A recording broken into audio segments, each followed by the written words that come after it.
Hi, I'm Phoebe, and for my Technology Smackdown this week, I wanted to share a website called freekidsbooks.org.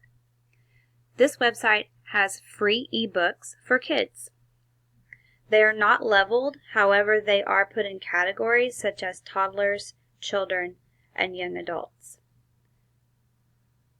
Another downfall is that these books are not read aloud and they do not have word-by-word highlighting. However, there are a few things that I think make this website useful and able to be utilized in the classroom. Those features include the categories.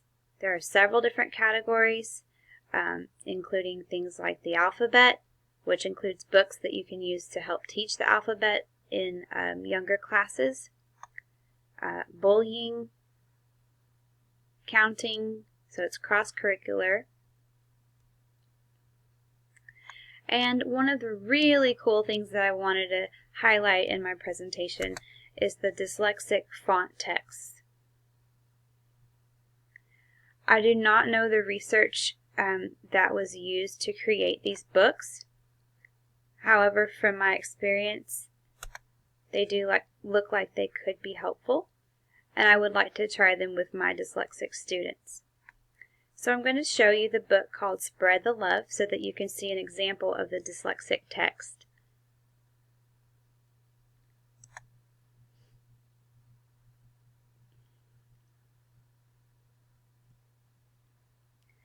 This is Amy.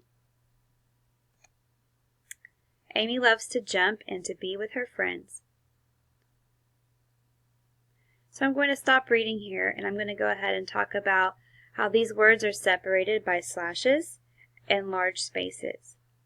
Also, I have a feeling that the author knows something about the way the font should be written for dyslexic students.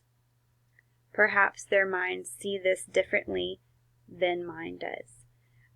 Like I said, I can't wait to see if this helps my dyslexic students. I'll just go ahead and go through the rest of the book.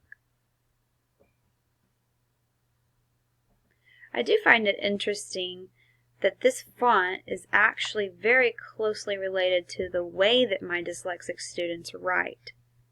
So perhaps they would be able to read it more easily. I also noticed that as this book went along, there were more words added to each page. The end. Okay, I'm going to go back to the books section.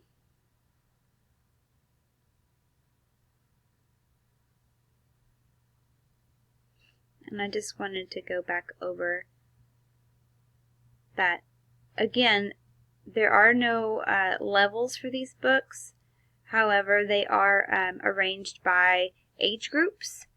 And as I was reading the description on the About page, they did say that the toddler books have fewer words with more pictures, and that becomes less pictures and more words as you move up in the ages. So in a way, they are leveled, just not as rigorously as you would hope. I hope that you found this resource helpful and that you can use it in your classroom.